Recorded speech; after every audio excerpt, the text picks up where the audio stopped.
Makulay ang mundo ng politika tuwing halalan dito ho sa ating bansa. At dito ho sa Central Luzon na tinaguri ang third most vote-rich region dito ho sa ating bansa, amin pong nasubaybayan ang unang kabanata ng paghahanda para ho sa makasaysayang election 2022.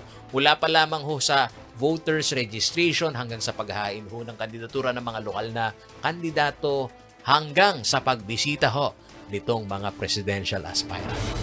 Gaya ng maraming Pilipino, sadyang inaabangan ng mga taga Central Luzon ang national and local elections. Lalo na ngayong panahon ng pandemya na kung saan kailangan ng isang gobyerno ang tunay na maaasahan. Sa 7 probinsya ng Central Luzon, dito pa lamang sa Pampanga, nasaksihan ng news team ang pagpupursige ng mga botante na makapagparehistro. Mula sa pila ng mga COMELEC offices hanggang sa last minute na mall setup, ang epekto ng quarantine restrictions na nagpalimita sa galaw ng mga nagparehistro ay nakita sa dami ng mga naghabol. Ikatlo ang Central Luzon sa most vote-rich region sa Pilipinas. Kung paghahambingin ang bilang ng mga botante noong 2019 midterm elections na higit 6.8 million, makikitang tumaas ito ng higit 6%.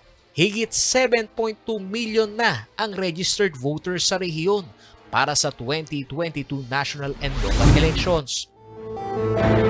Dahil sa iba't ibang quarantine restrictions bunsod ng COVID-19 pandemic na naglimita sa galaw ng ating mga kababayan at sa last-minute habit ng ilang mga Pilipino, naihirit ang isang buwang extension ng pagpaparehistro.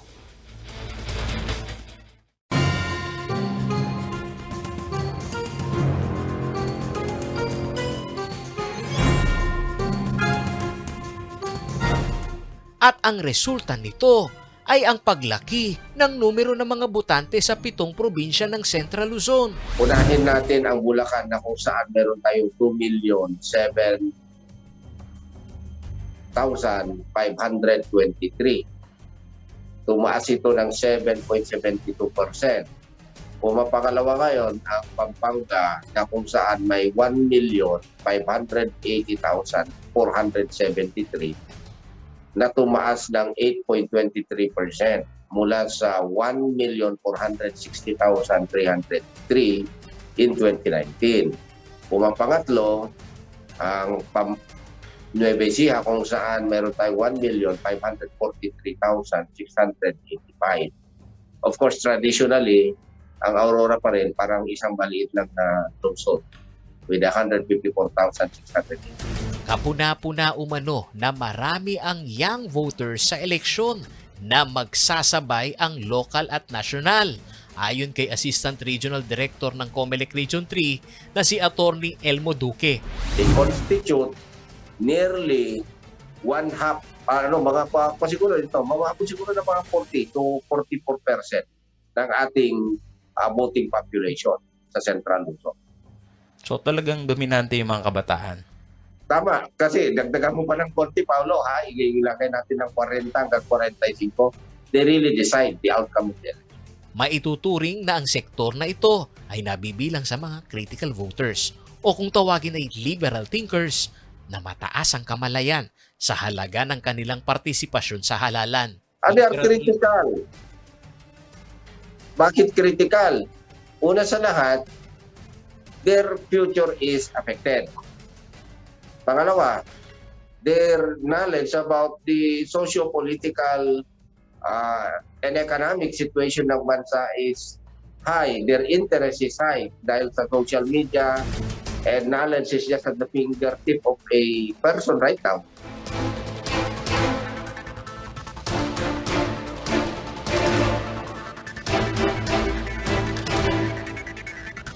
Naging bukas loob po sila sa amin. Lalo po, ang mga Pilipino po, lalo na po mahihirap. Marami po pangailangan.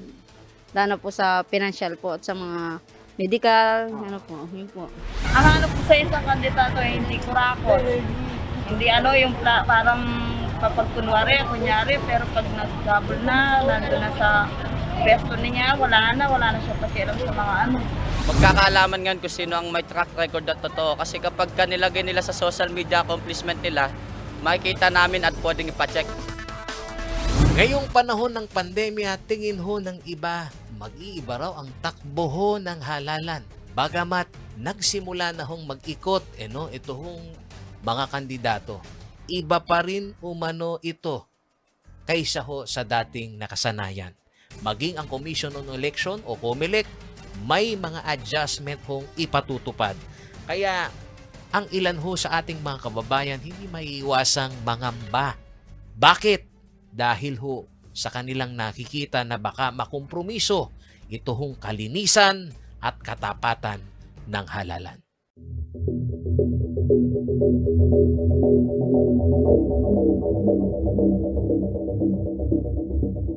Tingin ng ilang kritiko ng poll body, paano na ibigay ang 534.99 million pesos deal sa F2 Logistics gayong sinasabing subsidiaries ito ng Udena Corporation na pagmamayari naman ng biggest campaign contributor ng Pangulong Rodrigo Duterte na si Dennis Uy. Ito'y bukas na usapin pa hanggang sa kasalukuyan dahil sa pag-usisa ng Senado, kailangan daw matiyak ng COMELEC na hindi makukompromiso dito ang integridad ng halalan. Sa kabilang banda, para kay Attorney Christian Monsod, dating chairperson ng COMELEC, ang worst scenario na failure of election at kinatatakutan na pandaraya sa automated election, isang bagay na hindi mawawala tuwing haharap ang poll body sa mga kritiko nito. Ngunit ang katotohanan umano ngayon, ang mga nagpapakalat ng impresyon na pagdudahan ng sistema ng automated election ay hindi na kinakagat ng publiko.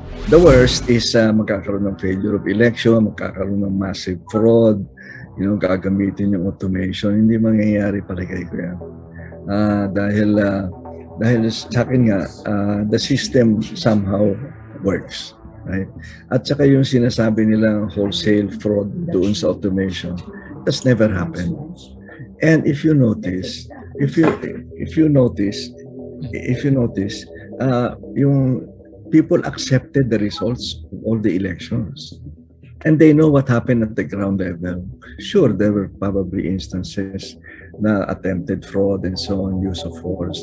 Pero in general, accepted yung results maski na close results. So it has been that way. Sa panukat ni Monsod, may mga bagay na kailangang bantayan ng mga mamayan sa mandato ng COMELEC bilang isang komisyon at hindi burokrasya. Kabilang dito ang pagbalanse sa mga iuupo sa mababakanting 4 na posisyon bilang komisyoner sa darating na Pebrero ng taong 2022. Nabubuo naman sa 7 miyembro ng COMELEC Anbang. Nauna na umano dito ay ang pagsalang sa Commission on Appointments ng frat brother ni Pangulong Rodrigo Duterte na si Attorney Ray Bulay. Do you swear to tell the truth, the whole truth, and nothing but the truth in this proceeding, so help you God? I do. Madam Chair, the nominee is now under oath. Sa akin, COMELEC will do. Tingnan lang natin if the COMELEC as a commission, not as a bureaucracy. Ako believes na bureaucracy changes because so far the COMELEC has behaved impartially so far. And sa akin, the latest nominee, si Attorney Bulay from the Manila Prosecutors, the feedback to me is he's a very good man. Mahalaga na hindi lamang umano ang internal issue sa mga miyembro ng decision makers ng poll body ang dapat bantayan ng electorate, pati na ang execution ng mga ibinababang guidelines sa campaign period na magsisimula sa February 8 para sa national candidate at sa March 25 naman para sa mga local candidates. Sa ilalim ng COMELEC Resolution 10732, ang COMELEC Campaign Committees na ang komposisyon ay nasa lokal na pamahalaan at national government, ang pangangampanya ay kailangang maitugma alinsunod na rin sa category level ng infection rate ng COVID-19 incidence. Susunod, tapatan na pagtatanong sa mga kandidato na kabilang sa iisang pamilya. Paul, you have 2 children running for public office now. Yes. Tama ho ba itong inyong naging desisyon? Ba't nagbigay kayo ng permiso? But I'm not the one who decide,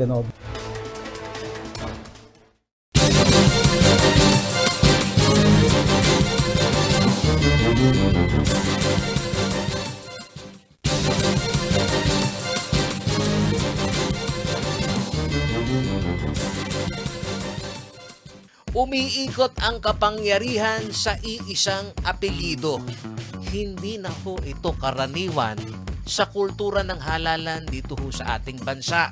At mga kaibigan, dito ho sa gitnang Luzon, ayon na rin ho sa COMELEC, ang political clans ngayong halalan 2022, dominante pa rin. Sa unang linggo ng filing ng Certificate of Candidacy na tinutukan ng CLTV News sa Pampanga, nasaksihan namin kung paano alalayan ni Pampanga 3rd District Representative Dong Gonzales ang dalawa niyang anak na makakasama na raw sa mundo ng politika. Si Brenz Gonzales, natatakbong konsehal ng siyudad ng San Fernando at ang board member naman sa 2nd distrito ang chief of staff nito na anak niya na si Mika Gonzales. You have 2 children running for public office now. Yes. Tama ho ba itong inyong naging desisyon? Ba't nagbigay kayo ng permiso? But I'm not the one who decide, ano. Ako hindi nag-joke doon sa dalawang anak ko. Itong chief of staff ko, itong assistant political affairs ko, at hindi naman ako nahihiya. They're all professional.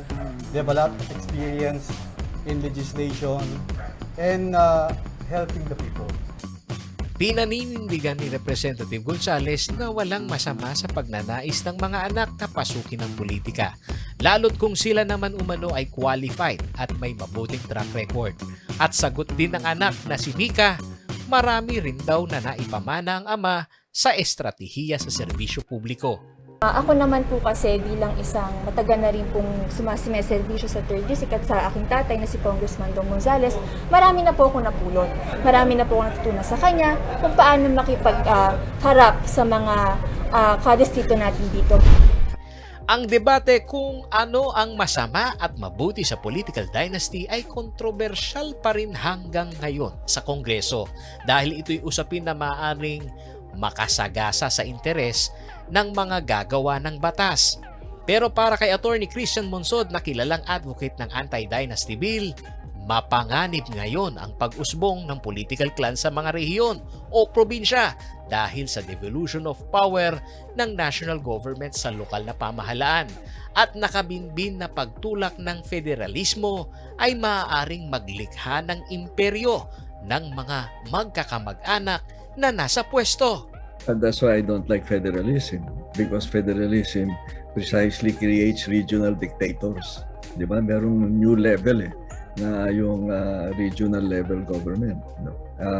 And even I think Duterte sidelined it because he realized na si Duterte is pro political dynasty, di ba? Sinabi niya hindi natin kayang baguhin yan.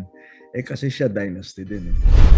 Dominante ang political clan sa Central Luzon kahit pa noong nakalipas na midterm election ayon yan sa COMELEC Region 3. At kahit sa naging resulta ng filing ng COC, ang mga datihan na nasa posisyon nagpalitan lamang sa pwesto.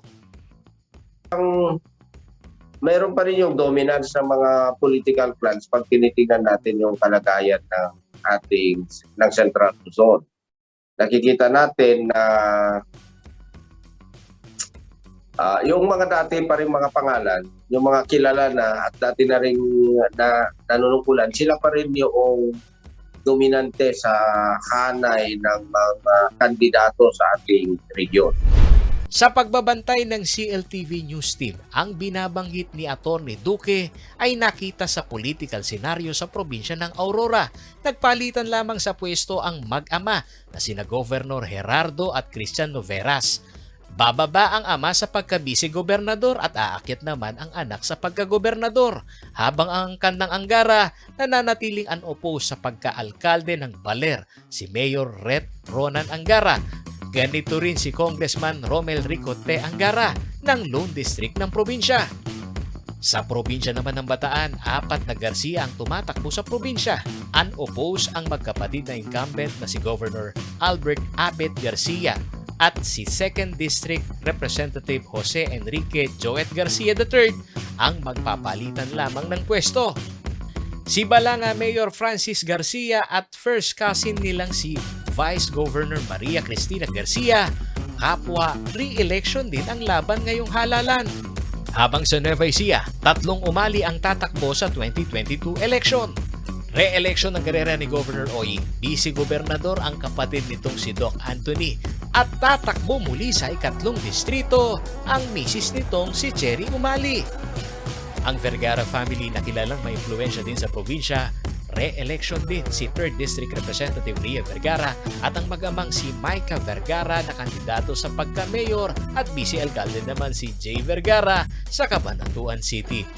Sa Pampanga, re-election din si Pampanga Governor Dennis Delta Pineda, gayon din si Vice Governor Lilia Nanay Pineda na walang makakalaban. Tinatanong ko pa ko yung nanay ko eh. Ano ho ba ang plano ni nanay? Wala pa po. Hindi ko po alam kung lalabanan po ako. Samantala, ang dalawang nakababatang kapatid ni Governor Dennis na sina Mylene Pineda ay tumatakbo ng bukal sa 2nd District ng Pampanga. At alkalde naman sa kanilang baluarte sa Lubao, Pampanga si incumbent Mayor SB Pineda. Sa Tarlac, unopposed naman si Governor Susan Yap habang humihirit din na maibalik sa pwesto sa 2nd District o itong si 2nd District Representative Victor Yap. Habang sa Zambales, re-electionist din si Governor June Ebdane Sr. Nasa linya din ng mga tatakbong bukal si Rudy Ebdane at ang anak nitong si Omar Ebdane na tatakbong alkalde sa bayan ng Botolan. Sa pananaw naman ng ilang kandidato na pinakikitunguhan ng impresyon na masama ang political dynasty, para sa taga-suporta ni Nueva Ecija Governor Umali, handa naman umano sana silang tumalima kung naisabatas na ang aawat sa mga political clans. Pag pinasa na yun ng Kongreso, seryoso sila. Hanggang hindi nila pinapasa yun, hindi siguro sila seryoso dahil syempre yun ang way of life. Ano? That's the reality sa ground na dapat nating tanggapin kahit na it is against the very principle of the enshrined in our Constitution. But the problem is, sundalo lang kami sa baba, Paulo eh. Diba? Sumusunod lang kami kung ano existing na rules and regulations. Anya bilang practitioner ng local election, ang salitang delikadesa ang dapat umanong pairalin.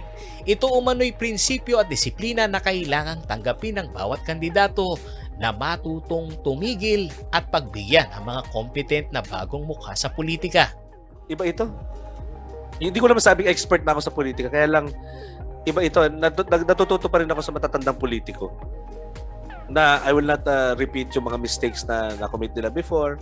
Kailangan dito yung pag panahon mo na para tumigil ka na eh. Yun, di ba? Pag panahon na tumigil ka na, and you allow someone na to lead, di ba? Hindi ka naman ikaw ang sisidlan ng ng karunungan, Diyos ko. May mga tao pa rin na lalabas na mas mahuhusay kaysa sa'yo. At pag dumating yung pagkakataon na yon, parang boxing yan. You learn to hang your gloves, di ba? Hindi naman umano suntok sa buwan ang advokasya ni Atty. Christian Munsot na wakasan ang political dynasty. Anya kahit bihira lamang na may mga lumulutang na bagong mukha mula sa imperyo ng mga political clans, ang buti nito ay may mga natatauhan din ng mga botante. There were good signs in 2019. Merong mga established political dynasties na natalo. You notice that? And then if you notice, maraming bata at incorrupt sa mayor level. Not only in Metro Manila but in the rest of the country. That's a good sign na nag-iisip na yung mga kababayan natin. Sa perspektiba ng mga nagsusuri sa sama ng political dynasty sa halalan, ang obserbasyon umano nila ay malinaw na sa kada distrito na may tila kamag-anak incorporated na pamamahala ang gobyerno, ang tao ang nakukompromiso. Maraming fat dynasty, yung pong sabay-sabay na tumatakbo. Diyan po nagkakaroon ng bad governance, diyan po nagkakakulangan ng trabaho, diyan po nagkakaroon ng impunity, diyan po nagkakaroon ng underdevelopment. Kapag ba political dynasty, masama na po ba agad? Sana po malaman namin kung sino-sino ang mga miyembro ng political clan. Hindi naman po lahat ng political dynasty ay masama. Susunod. Ba yung mga alinlangan po ng ating pangalawang Pangulo? Yung alinlangan niya, yung mababa pa rin yung numbers niya compared with the other presidentiables, ano?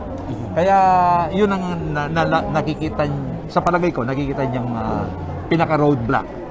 Yung lima't kalahating taon na pinagsilbihan ko, marami ako nagawa pero malungkot yung aking biyahe. Sabi ko sigurado ako na yung kampanyang ito magiging malungkot din pero gawin natin yung dapat na nating gawin.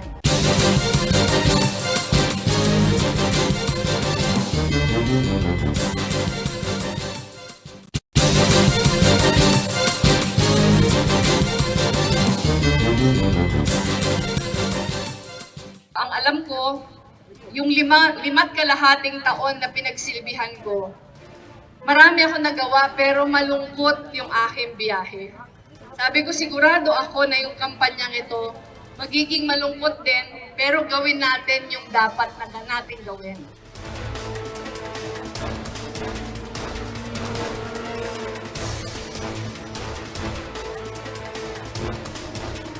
Pumapangalawa po ngayon ang Pampanga sa Central Luzon, mga kaibigan, sa 7 probinsya ng ating pong rehiyon na may pinakamaraming botante. Ayon ho sa COMELEC, tumaas ho ito ng 8.23% o katumbas, mga kaibigan, ng higit 1.5 million na botante. Sa numerong ito, hindi ho katakataka na iibigin ho ng mga national candidate na maging baluarte ang Pampanga. 19 na munisipalidad, 2 component cities at 1 independent city. Dito galing ang higit 1.5 million registered voters dito sa Pampanga. At sa unang yugto pa lamang ng paghain ng kandidatura, may sumusubok na kuhanan ng pulso ang kada distrito. Isang ordinaryong estratehiya umano ito para masilip ang magiging takbo ng lokal na halalan. Sa pananaw ng ilang lokal na kandidato, issue ng reliability o ang katiwa-tiwalang resulta ng survey, mulat dito ang taong bayan. How credible is that survey? Ganun po yan. Hindi po sinasabi natin na angat siya o hindi. Kahit ako po, pwede naman akong gumawa ng survey. Sabihin ko, angat ako ng 500 points sa kanya. Pero, well, respect po yan. Basta po nilabas nila, sa kanila po yun. I do respect that. Ang mababang numero sa survey ni VP Leni Robredo, bago pa ito tumakbo sa halalan 2022, ang kinaharap na problema ng mga local leaders niya sa Pampanga para kumbinsihin ito.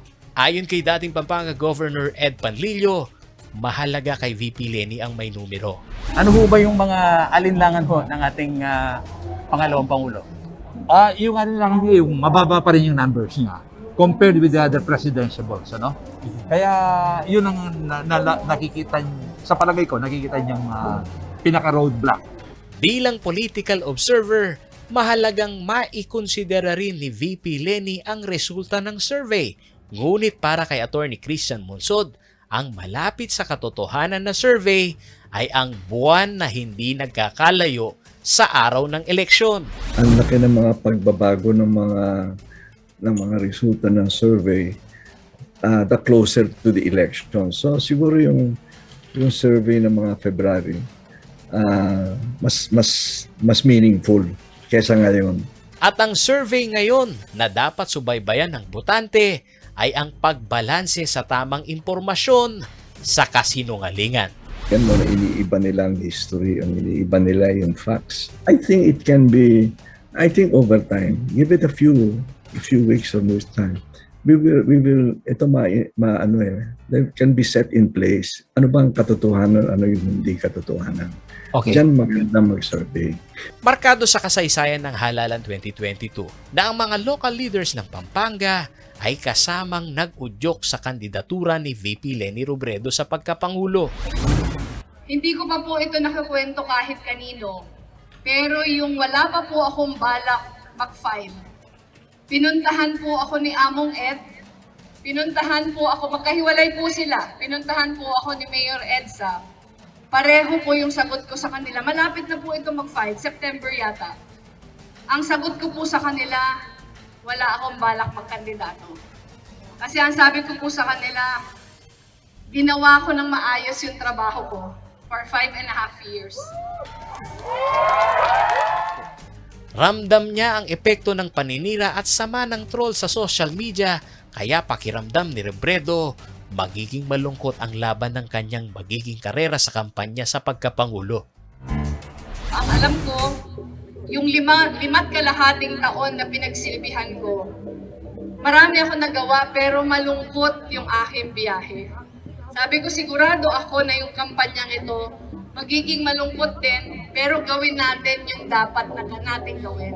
Mahalaga raw ang political leaders na tatayo sa kampanya at kahit gaano man umano ngayon kainit ang pagsuporta ng mga kakamping, hindi niya inakala na may alkalde na maglalakas ng loob na siya'y pagkalooban ng pagkakataon. Inaakala po namin, bibisita kami sa mga lugar, kakaunti yung sasalubong sa amin, bibisita kami sa mga lugar, walang local official na mga ngahas na tulungan kami. Dahil yun yung aming karanasan in the last 5.5 years. Puno ng taimtim na pagninilay ang mga nakaraang araw. Salamat sa lahat na nagparating ng suporta, sumabay sa dasal, at umunawa sa pinagdaanan kong discernment process. Hindi raw drama ang kinaharap ng administrasyon, mga kaibigan, o nito pong ruling party na PDP laban sa urong-sulong ng Pangulong Rodrigo Duterte sa kanya hong pagka-vice presidente, pagtakbo ng senador, at sa huli pagbawi, mga kaibigan, sa kanyang kandidatura, maging ho sa kanyang minamanok na Pangulo, si Senador Bongo, na last minute din hong bumawi.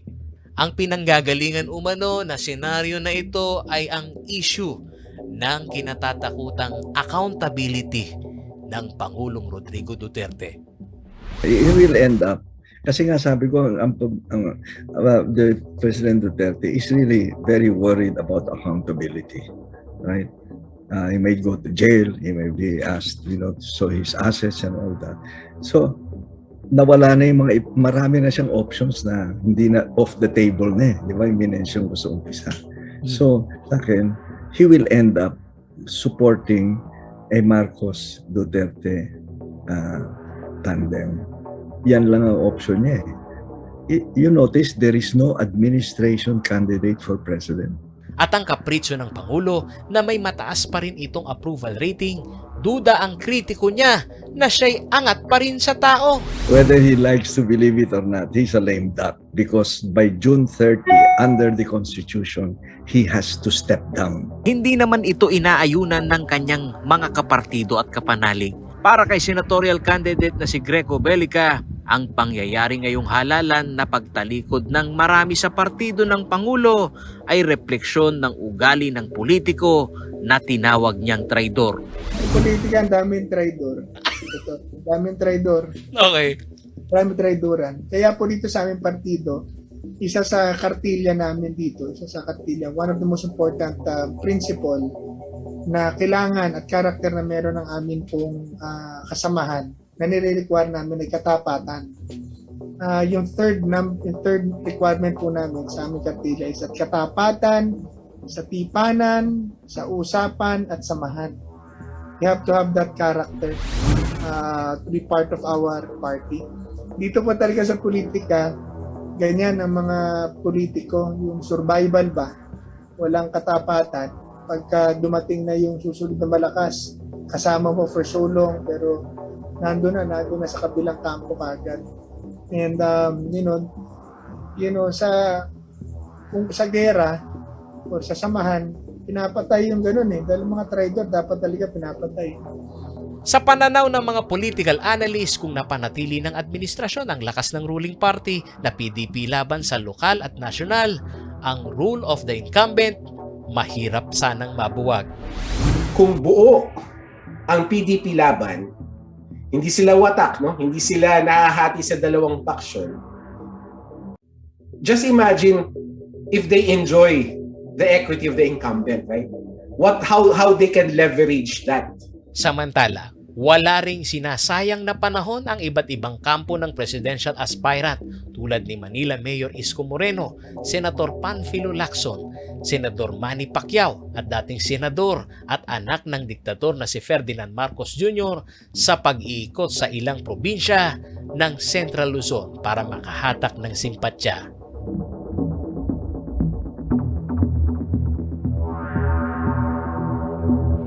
Ang inyo pong natunghayan, mga kaibigan, ay ang unang bahagi pa lang ho ng aming pong pagbabantay sa makulay na politika sa ilang bahagi ho ng Central Luzon at gayon na rin ho ito hong pagbabantay ho natin sa mga kandidatong nasyonal na bumababa ho sa ilang probinsya dito ho sa Central Luzon. Hindi pa po formal na nag-uumpisa itong kampanya at asahan ho ninyo na makatutuang ang CLTV News sa pagbabantay sa makatotohanang halalan 2022. Ako po si Paulo G. Santos, boto mo, kinabukasan mo. Yung masagana yung pamumuhay, magaan ang pangkabuhayan para hindi mahirapan sa buhay. Sana maging okay na yung panahon. Maalis na yung pandemic. Kung kayang ayusin yung bansa natin, yun. Sana walang kurap sa natin ngayon para maganda naman yung takbo ng Pilipinas natin. Huwag nating ibenta ang ating dignidad o yung ating boto.